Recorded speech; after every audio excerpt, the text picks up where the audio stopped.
Don Juan David Escobar, ¿cómo me le va, hombre? Tiempo sin verlo. Feliz año, Nacho. Feliz año, ¿cómo me le ha ido? Bien, será ahí. Nuestro analista internacional, con él hemos tenido bastantes programas, desde Ucrania y tantas cosas. Israel hemos hablado con Juan David Escobar, tal vez un tema que a usted le apasiona, mirar el mundo, mirar la geopolítica, y es a lo que usted se dedica a enseñar. Exactamente. Qué ese bien. es mi trabajo. Oiga, 4 o 5 barquitos, dos submarinos, y están ahí, pues mejor dicho, a 2 olas, de meterse en ahí. Y yo creo que con ganas de que de pronto los venezolanos o el gobierno de Venezuela se equivoque y les mande un avioncito y les haga algún atentado que justifique, me atacaron, entonces ahora sí ataco. Y extraño esto, ¿por qué, cuál es su percepción sobre esta toma de esa decisión de llevar estos navíos a ese punto? Porque la excusa pues, de que vamos a controlar el narcotráfico, no. Eso vale un dineral controlar, pues lo que vale tener esos navíos allá vale demasiado dinero.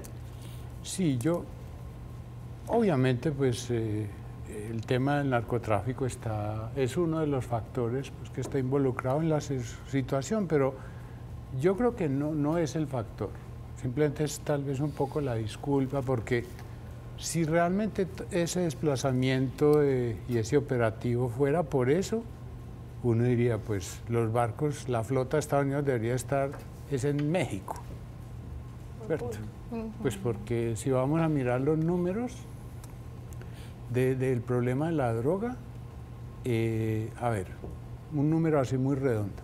Si hablamos de drogas,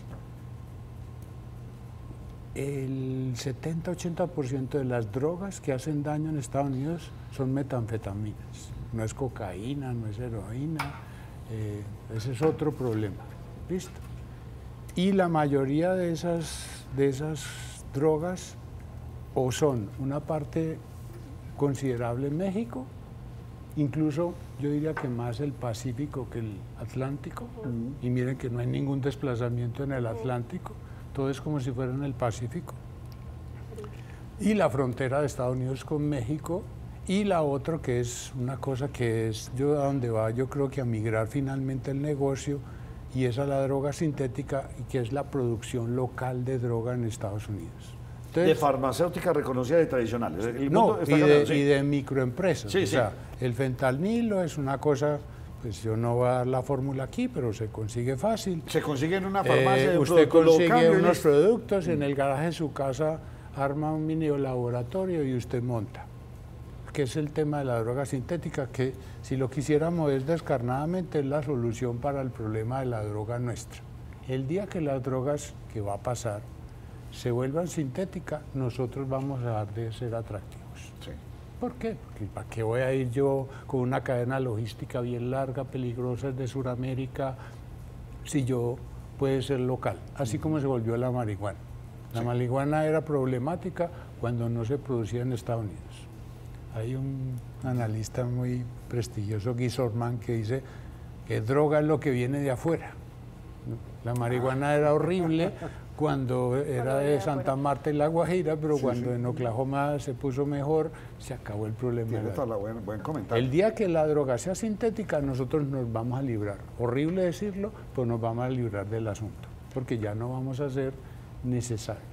Por ahora nosotros participamos un poco de eso, porque la cocaína pues todavía tiene una parte del paquete de las drogas, cada vez menos.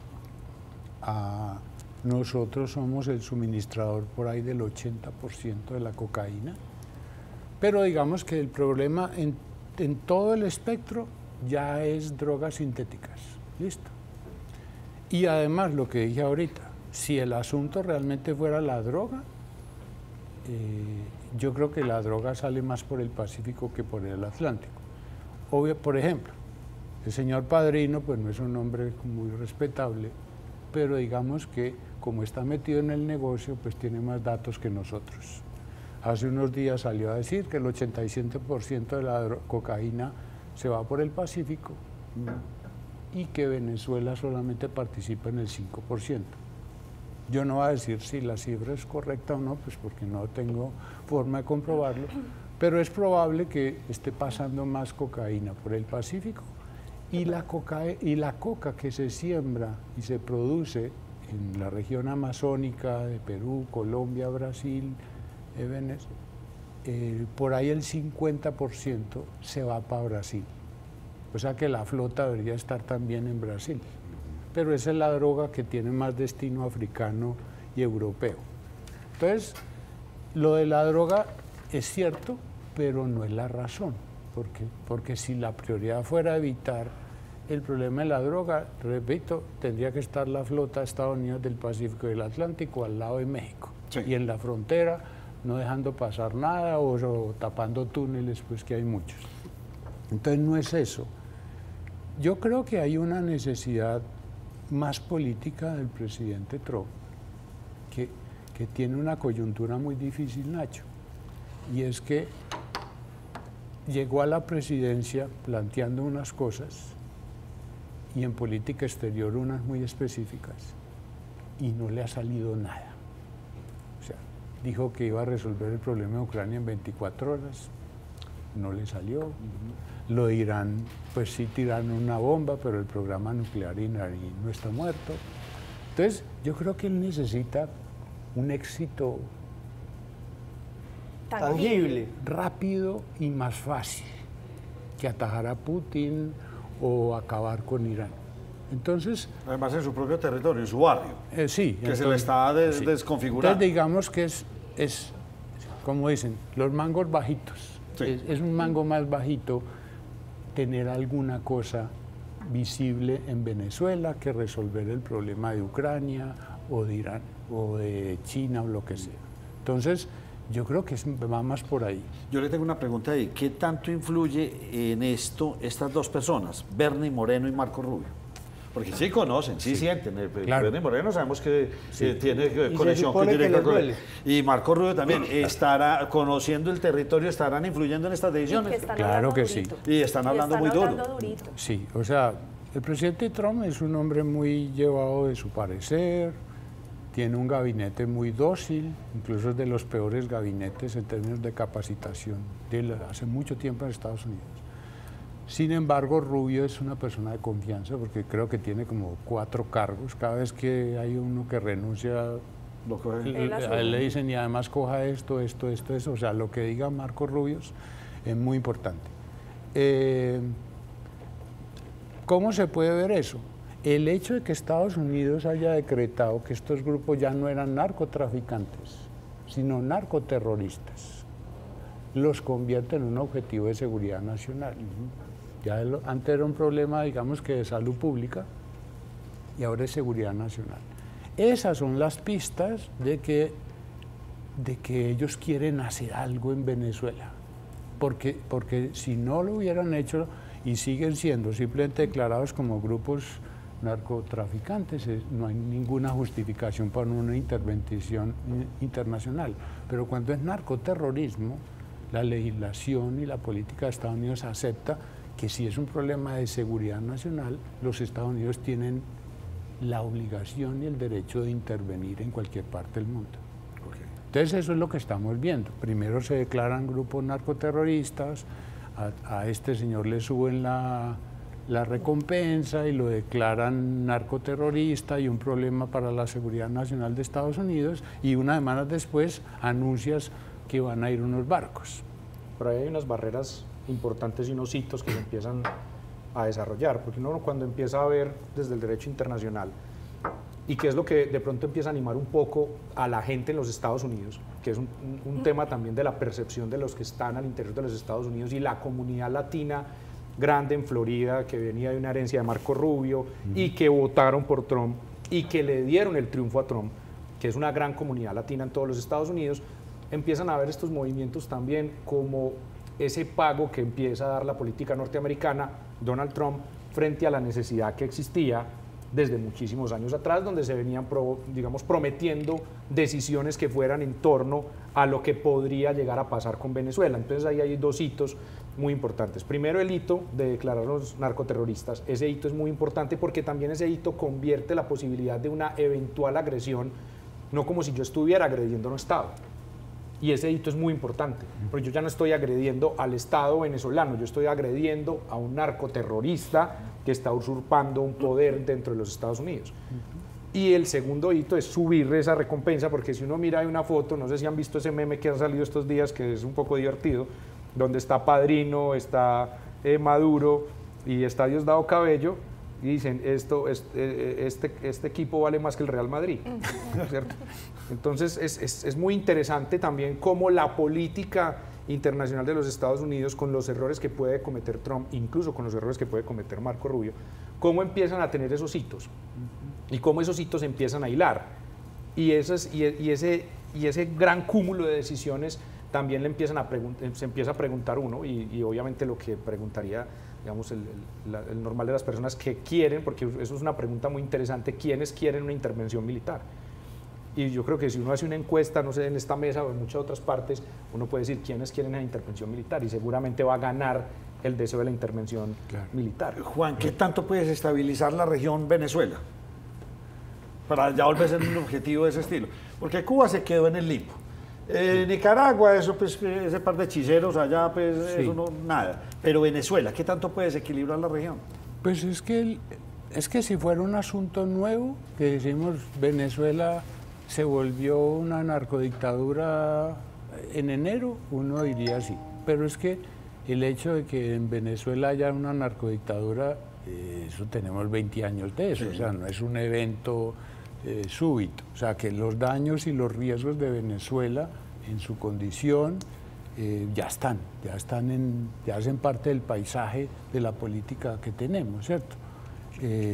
O sea, es un Estado dominado por una estructura criminal, y eso tal vez tenemos que hablar de eso, porque pensar que la solución de Venezuela es mandar unos marines, coger a Maduro y meterlo en un avión, ¿cierto?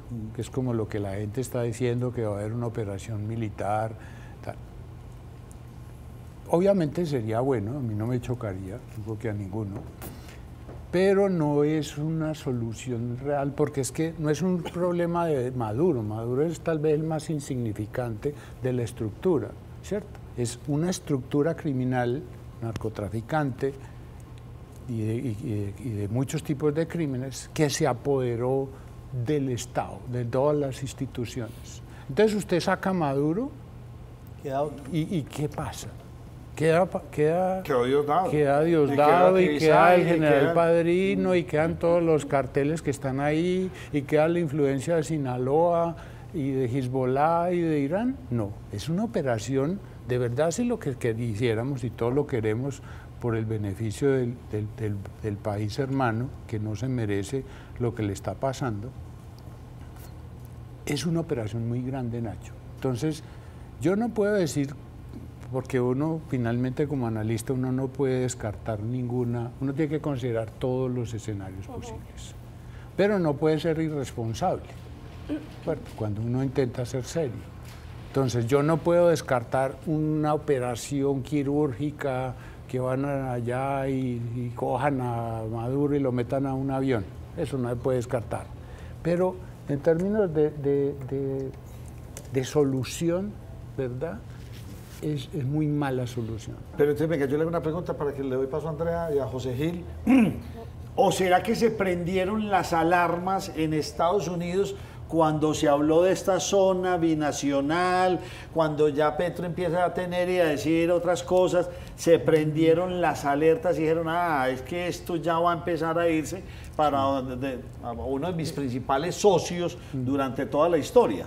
Yo no creo tanto, Nacho, porque mira, primero, en Estados Unidos no saben ni siquiera bien, el ciudadano promedio no sabe bien de dónde empieza Venezuela y Colombia, y menos sabe que es una zona binacional. En términos reales, la zona binacional existe hace un montón de años, y más desde 2022.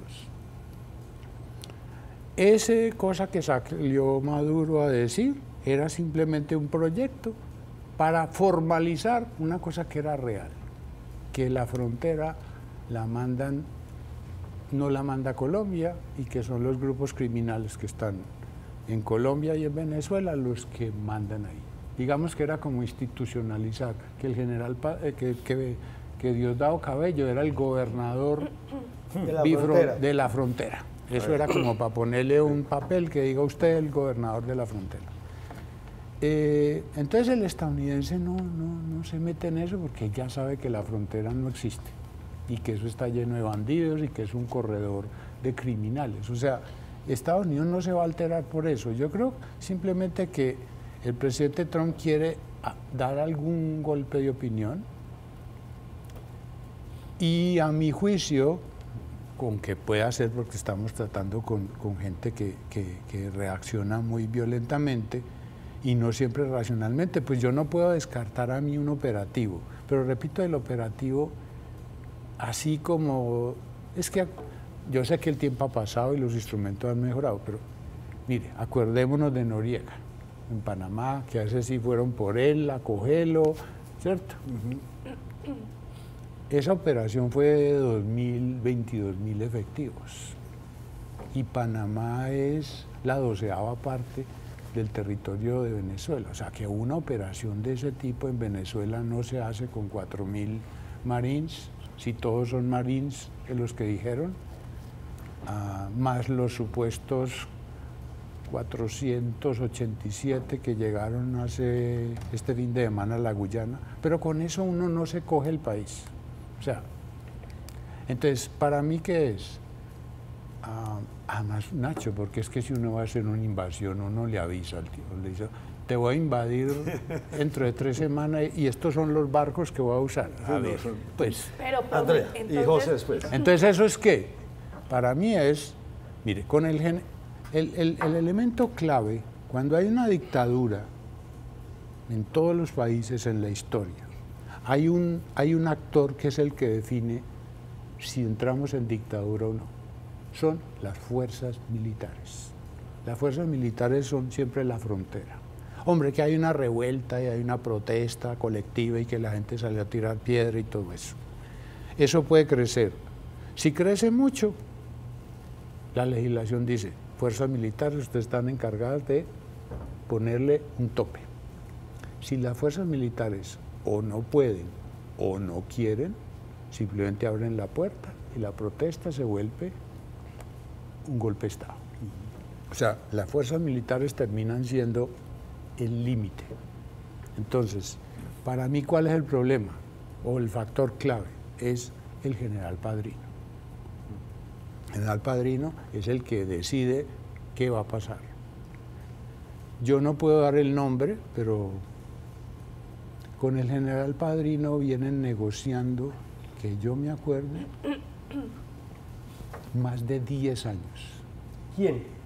El gobierno de Estados Unidos con el general Padrino. Ha sido una negociación muy difícil porque los estadounidenses del departamento... Primero, cuando estaban los gobiernos demócratas de Biden y Obama, que eran unas pelotas, pues ellos creían que no, que son gente incomprendida y todo eso. Padrino es un hombre que sabe cómo son las cosas, que tiene mucho dinero, que tiene un futuro que defender y un patrimonio que defender. En el primer gobierno de Trump lo presionó y Padrino les colgaba el teléfono y no se pudo. Acuérdense por allá que hubo una intentona de hacer algo en Venezuela con Guaidó y con unas cosas que salió horriblemente mal planeado, porque no es fácil hacer eso. Pero con Padrino conversan todos los días. Entonces, para mí estos barcos y todo eso, ¿qué es? Bueno, primero muy bueno para la Guyana, porque la Guyana está feliz. Dice, tenemos marines y barcos aquí. Claro. El problema del Esequibo, Se quedó ya que está listo, ya arreglamos el problema, ¿cierto? Pero finalmente lo que yo pienso, dentro de todos los escenarios posibles, y no quiero descartar una operación que me parecería un poco inútil, es, estoy acelerando, estoy motivando, ¿cierto?, que los que soportan al gobierno de Maduro negocien. Claro. Entonces, Padrino y Diosdado y otros grupos de cercanos. Acuérdese cuando estuvieron en negociación. La exigencia de Padrino era, y pónganse ustedes en los zapatos de Padrino y Diosdado, va a haber un cambio en Venezuela, ¿cierto? Yo soy el que digo si se puede o no se puede, o si se hace más rápido o más lento. Como son hombres de negocios delincuentes, lo que van a decir, bueno, listo, yo voy a hacer así, ¿cierto? ¿Y qué garantizo? Me garantiza que mi plata no me la toquen, porque yo no me voy a dejar quitar la plata, porque para eso trabajan. Y lo otro es, yo no voy a aceptar que quede una institucionalidad jurídica en el siguiente gobierno para que me metan a la cárcel. Como quien dice, yo quedo con plata y protegido legalmente. Impunidad. Impunidad. Esos son los dos mínimos factores que esos señores van a pedir. Que les blanqueen la plata y que queden impunes. Si no hacen eso, ellos se pueden ir hasta lo último. A menos que de pronto, ya viendo barcos y bombas, digan, bueno, entonces pago 2 años de cárcel y quíteme 1.500 millones, ¿cierto? Pero yo con lo que tengo en Estados Unidos y en Turquía, con eso viven como 4 reencarnaciones súper bien.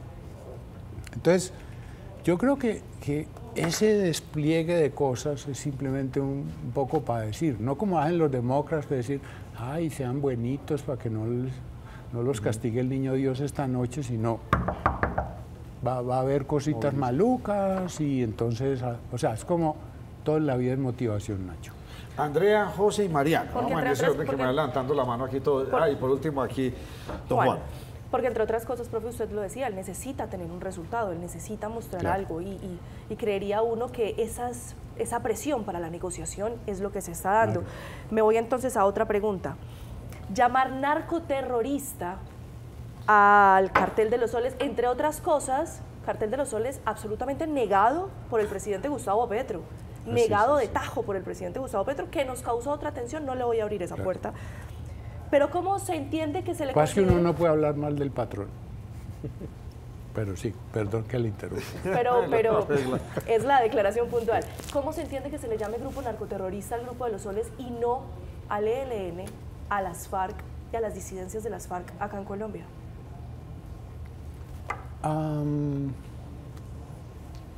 Yo no sé si alguna vez aquí... lo que pasa es que aquí nos metimos el cuento por culpa también de sectores de la política, en que pensaban que estos señores eran actores políticos y no delictivos, que simplemente el narcotráfico era como una fuente financiera para sostener un proyecto político. Ese cuento nos lo metieron desde los años 60, es el estándar, ¿cierto? Solamente hasta que llegó el presidente Uribe dijo, señor, estos no son actores políticos, son delincuentes, ¿cierto? Eso por fin se inició, pero después pues, llegó Santos a devolvernos a lo que nos había costado 50 años, a decir, no, ellos no son narcotraficantes, ellos son botánicos especializados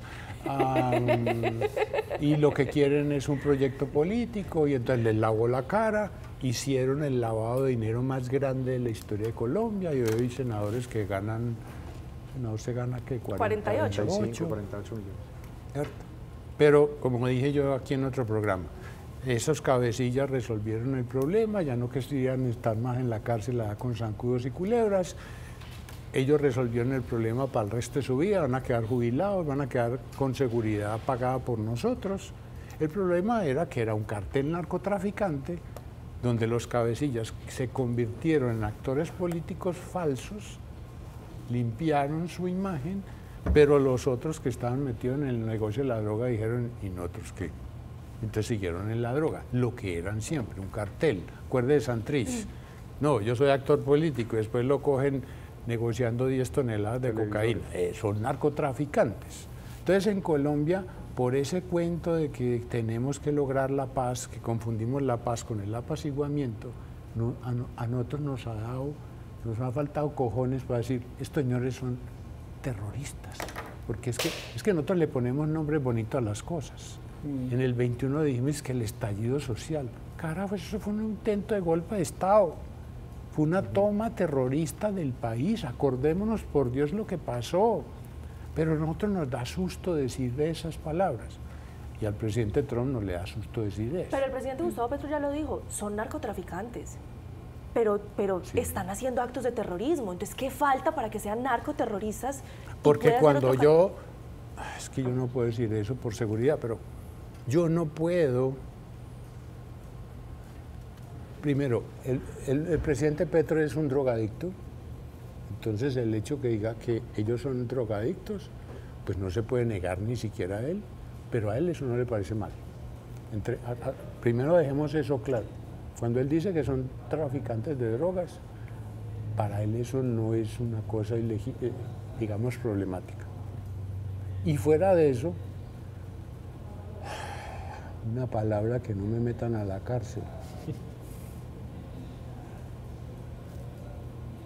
Esos grupos, él le debe mucho de su presidencia y de las elecciones de segunda vuelta a esos grupos. Y uno no le da pata a los que le consiguen votos. José. Profe, Bueno, si me meta a la cárcel ya también conozco un abogado.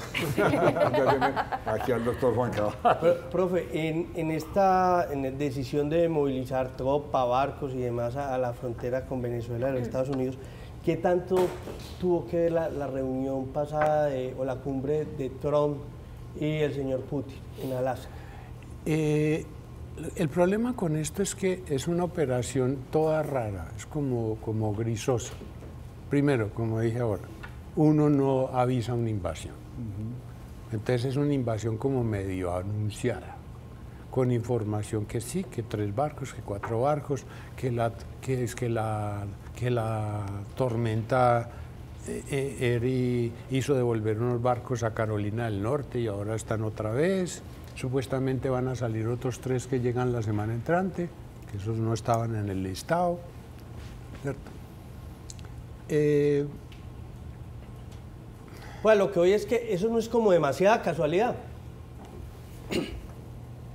Pues en el entorno geopolítico, la presencia... No, hay muchos comentarios, o sea, hay gente de todo diciendo que lo único que salió de la reunión de Alaska es que Putin aceptó la operación militar esa. No lo sabemos. La reunión en Alaska fue un fiasco, como han sido todas, porque Putin no es bobo, Putin es un tipo más zorro que Trump y le lleva mamando gallo ya 1 año y pico o 2, ¿cierto? Y le va a seguir haciendo. Pero, pues es que obviamente nosotros no tenemos acceso a la reunión de Alaska. Lo que yo sé es que eso no es un tema de la reunión de Alaska.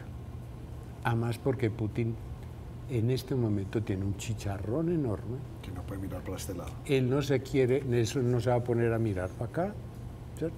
O sea, el asunto de Venezuela es tan complejo y es lo que yo quiero decir, que no es mandar unos marines, coger a Maduro de los pelos y montarlo en un avión.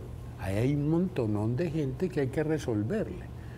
Los rusos, los chinos, los iraníes, Hezbollah y los otros grupos criminales, que es donde yo tal vez quiero que haya espacio para hablar, es supongamos que eso pasa. A nosotros los colombianos eso en qué nos afecta. Pero no. Mire, los rusos están en un chicharrón gigante, donde Trump, se meta en eso con más fuerza y se le enreda su proyecto en Ucrania. Y los chinos están negociando aranceles. Entonces los chinos, aunque tienen un montón de plata ya invertida en China, lo que tienen en Venezuela no es nada con que Trump les diga el 1% de aranceles que le suba Trump a China vale 20 veces lo que tienen los chinos invertidos en Venezuela. O sea, ese no va a ser el factor definitivo. Va a estar involucrado en ese caldo porque hay muchas cosas involucradas ahí, ¿cierto? Y es lo que yo estoy diciendo, yo saco a Maduro, pero ¿yo qué hago con todo el sistema institucional? ¿Y qué hago con las Cortes de Venezuela? Y con los otros que dijeron, Padrino, y Maduro y Diosdado, tú qué chévere, estás viviendo en Turquía o en Cuba, pero y nosotros vamos a quedar aquí en manos de la oposición venezolana y nos van a quitar la plata que nosotros nos robamos y nos van a meter a la cárcel. O sea, es que lo que entienden es que nosotros llevamos una generación donde un país se lo tomó un grupo electivo que ya está metido en todo el aparato institucional y la sociedad y que no se resuelve con sacar a la cabeza. En la costa hay una mata que yo no sé cómo se llama aquí, que es maleza, allá se llama coquito, ¿cierto? Es maleza. Entonces uno, está muy grande el coquito, y la gente, el coquito es una mata que es como por pedazos, entonces se conecta así, entonces cuando uno arranca, la que está por fuera, el coquito sale, pero aquí está la otra y vuelve y nace otra, ¿cierto? O sea, sacar a Maduro sería buenísimo. Pero a Estados Unidos le interesa más el trofeo o los trofeos, no, o solucionar el problema de raíz. En este momento le interesa el trofeo, porque él necesita un trofeo que no ha podido conseguir, entonces por eso yo no lo descarto. Lo que digo es que pensar que Venezuela se va a cambiar simplemente porque sacaron a Maduro es muy inocente. ¿Listo?